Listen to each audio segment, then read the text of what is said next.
Running. Running. Say loudly. Running. So go any foreign country and if you say that my car is in garage. ആദ്യം പറഞ്ഞു പഠിച്ചു. What is the spelling of Q U E U and depot? Teacher. പഠനമൊടുവിൽ പുതിയ വാക്കുകൾ കണ്ടെത്തുന്ന കൗതുകത്തിലേക്കെത്തി. Missionary. English ഭാഷയ്ക്ക് പുതിയ വാക്ക് സമ്മാനിക്കുകയാണ് government vocational higher secondary school വിദ്യാർത്ഥികൾ. My plus dictionary is equal to Mictionary. സ്വന്തം നിഘണ്ടു എന്നാണ് വാക്കിന്റെ അർത്ഥം.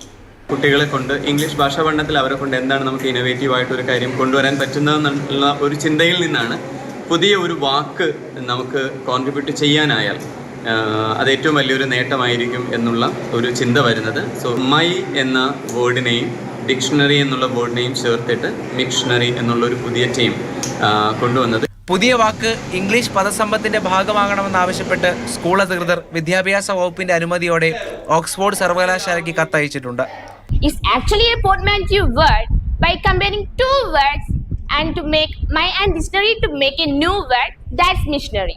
പുതിയ വാക്കുകൾ എഴുതി ചേർത്ത് ഇംഗ്ലീഷ് ഭാഷയെ ആവേശത്തോടെ അറിയുകയാണ് വിദ്യാർത്ഥികൾ. This is your personal. So love it. Add more words, write meanings and construct more sentences. Mathrubhumi news, Thiruvananthapuram. Rahul G നാഥാണ് നമുക്കൊപ്പം ചേർന്നത്. രാഹുൽ, മിക്ഷണറി ആ വാക്കിന് ഇംഗ്ലീഷ് നിഘണ്ടുവിലേക്ക് വരുമോ എന്നൊരു കാത്തിരിപ്പാണ്. നല്ലൊരു ആശയം, നമ്മളിൽ പലർക്കും തോന്നാത്ത ഒരു കാര്യമാണ്. രാഹുലിന് എപ്പോഴെങ്കിലും തോന്നിയിട്ടുണ്ടോ ഇംഗ്ലീഷിലോ മലയാളത്തിലോ എങ്ങാനും പുതിയൊരു വാക്ക് ഇങ്ങനെ കോൺട്രിബ്യൂട്ട് ചെയ്യണം എന്നുള്ളത്? എനിക്ക് തോന്നുന്നു നമ്മുടെ കാലഘട്ടം, രാഹുലിനായാലും സന്ധ്യയ്ക്കായാലും അങ്ങനെ തോന്നാൻ സാധ്യതയില്ല. കാര്യം ഞാനൊക്കെ ആലോചിക്കുകയായിരുന്നു, പഠിച്ചു വന്നൊരു കാലഘട്ടം. അതായത് ആദ്യ കുട്ടിക്കാലത്തൊക്കെ നമ്മൾ ഫൈൻ പേടിച്ചും ടീച്ചർമാർ വഴക്ക് പറയുന്നതും പേടിച്ചാണ് ഇംഗ്ലീഷ് ഭാഷ സംസാരിക്കാനായിട്ട് നിന്നത്, അല്ലെങ്കിൽ അതുകൊണ്ടാണ് സംസാരിച്ചത്. പിന്നീട് ഇങ്ങോട്ട് കോളേജിലേക്ക് വന്നപ്പോഴത്തേക്ക് ഞാൻ കൊല്ലം ഫാത്തിമ മാതാ നാഷണൽ കോളേജിലാണ് പഠിച്ചത്. അവിടെ ഞങ്ങൾ പഠിപ്പിച്ച രാധിക മിസ്സാണ്. അപ്പം ടീച്ചർ പറയുന്നത് അനാവശ്യമായ ഒരു വാക്കും ഏത് ഭാഷയായിക്കോട്ടെ അനാവശ്യമായി കോണ്ടെക്സ്റ്റിന് ചേരാത്ത വാക്കുകൾ ഉപയോഗിക്കരുത്. അപ്പം നമ്മൾ പറയും തെറ്റിപ്പോകുമോ എന്നൊക്കെയുള്ള ചിന്തയും ഭയവും ഉണ്ടായിരുന്നു. ഉത്തരവാദിത്തോടെ ഭാഷയെ കാണണം എന്നുള്ളത് കൊണ്ട് തന്നെ പലപ്പോഴും അതിൽ എക്സ്പ്ലോർ ചെയ്യാൻ മറന്നുപോയി എന്നുള്ളത് ഏറ്റവും സത്യമാണ്. അപ്പോൾ ഈ പറഞ്ഞതുപോലെ മലയാളത്തിനപ്പുറത്തേക്ക് മറ്റൊരു ഭാഷ പഠിക്കണമെങ്കിൽ അതിനകത്തൊരു നമുക്ക് ഉള്ളിൽ നിന്നൊരു തോന്നലും വരണം, അത് ആക്റ്റീവായി നിൽക്കണം. ഇവിടെ ആക്റ്റീവായ കുറേ കുട്ടികളെയാണ് കാണുന്നത്. കാരണം എനിക്ക് തോന്നുന്നു നമ്മൾ ചെന്നപ്പോൾ മുഴുവൻ കുട്ടികളും ഇംഗ്ലീഷിലാണ് നമ്മളോട് സംസാരിക്കുന്നത്.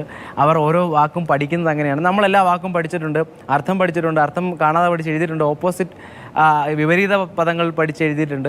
അതെല്ലാം പഠനത്തിൻ്റെ മാത്രം ഭാഗമായിരുന്നു.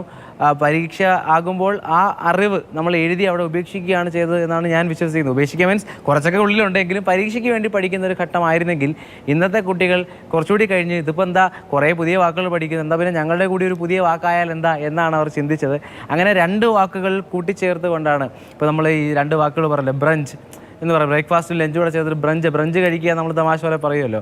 അതുപോലെ തന്നെ സ്മോഗ് നമ്മൾ പഠിച്ചിട്ടുള്ളതാണ്, സ്മോക്കും ഫോഗും ചേർന്നാൽ സ്മോഗ് ആകും. അങ്ങനെ ഈ രണ്ട് വാക്കുകൾ, ഈ പോർട്ട്മാൻറ്റോ വേർഡ്സ് കുട്ടി പറയുന്നുണ്ട്, ചിലപ്പോൾ എൻ്റെ പ്രൊണൗൺസിയേഷൻ കറക്റ്റ് ആവില്ല, കുട്ടി കൃത്യമായി പറയുന്നുണ്ട് പോർട്ട്മാൻറ്റോ വേർഡ്സ് ആണ്. അതായത് അർത്ഥമുള്ള രണ്ട് വാക്കുകൾ ചേർത്ത് മറ്റൊരു വാക്കുകൾ ഉണ്ടാക്കുക എന്ന് പറഞ്ഞ സിമ്പിളായ സാധനം നമ്മൾ പഠിച്ചതാണ്. നമ്മൾ സ്മോഗ് എന്ന് പഠിച്ചു, പുസ്തകം അടച്ചു വെച്ചു, പരീക്ഷ എഴുതി പോയിരുന്നു. പക്ഷേ അവർ സ്മോഗ് എന്ന് പഠിച്ചപ്പോൾ ഇതുപോലെ എന്ത് വാക്കുണ്ടാക്കാം എന്ന് പറഞ്ഞ് സ്വന്തമായ നിഘണ്ടു, ഞങ്ങൾക്ക് സ്വന്തമായി നിഘണ്ടു ഉണ്ടെന്ന് പറയുന്ന തരത്തിലേക്ക് രണ്ട് വാക്കുകൾ കൂട്ടിച്ചേർത്ത് ഇപ്പോൾ നമ്മൾ ഉൾപ്പെടെയുള്ളവർ തിരക്കി പോവുകയാണ്. അവരുടെ ചിന്തയുടെ പ്രത്യേകതയാണ് അവരിലേക്ക് നമ്മളെ എത്തിച്ചത്. അങ്ങനെ ചിന്തിക്കുന്ന, പാഠപുസ്തകത്തിന് പുറത്തേക്ക് പഠിക്കുന്ന കാര്യങ്ങൾക്ക് പുറത്തേക്ക് ചിന്തിക്കുന്ന വളരെ വൈബ്രൻ്റായ ഒരു എന്താ പറയുക, കുറേ വിദ്യാർത്ഥികളുള്ളൊരു സമൂഹത്തിലാണ് നമ്മൾ നിൽക്കുന്നത്. അതുകൊണ്ട് തന്നെ ഭയങ്കര അഭിമാനമുണ്ട്.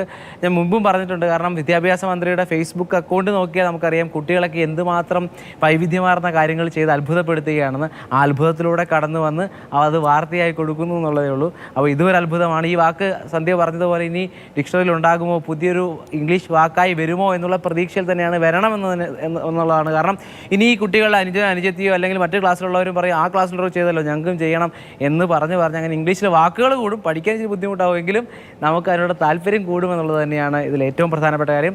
അധ്യാപകരുടെ ഒരു വലിയ പിന്തുണ അവർക്കുണ്ടാകും, മാതാപിതാക്കളുടെ പിന്തുണയുണ്ടാകും. എന്തായാലും നല്ലൊരു കാലഘട്ടത്തിലൂടെയാണ് അവർ ജീവിക്കുന്നത്. വളരെ പ്രൊയാക്റ്റീവായ കുറേ ആളുകൾ, കുട്ടികൾ നാട്ടിലുണ്ടെന്നുള്ളത് വലിയ സന്തോഷമാണ് സന്ധ്യ. തീർച്ചയായും രാഹുൽ നേരത്തെ പറഞ്ഞ പോലെ തന്നെ നമുക്ക് ആ ഭാഷ അങ്ങോട്ട് എക്സ്പ്ലോർ ചെയ്യാനുള്ള ഒരു അവസരം കിട്ടിയിട്ടില്ല, അല്ലെങ്കിൽ നമ്മൾ അതേക്കുറിച്ച് ചിന്തിച്ചിട്ടില്ല എന്നുള്ളതാണ്. എന്തായാലും ഈ വിദ്യാർത്ഥികളെ സംബന്ധിച്ചിടത്തോളം എല്ലാ പിന്തുണയുമായി അധ്യാപകരുമുണ്ട്. അതുകൊണ്ട് ഈ വാക്ക് ഇനി ഡിക്ഷണറിയിൽ വരുമോ എന്നതാണ് നമ്മളെല്ലാവരും കാത്തിരിക്കുന്നത്. മിഷണറി എന്ന വാക്കാണ് എൻ്റെ നിഘണ്ടു എന്ന അർത്ഥം വരുന്ന ആ വാക്ക് ഇനി വരുമോ എന്ന് നമുക്ക് കണ്ടറിയാം.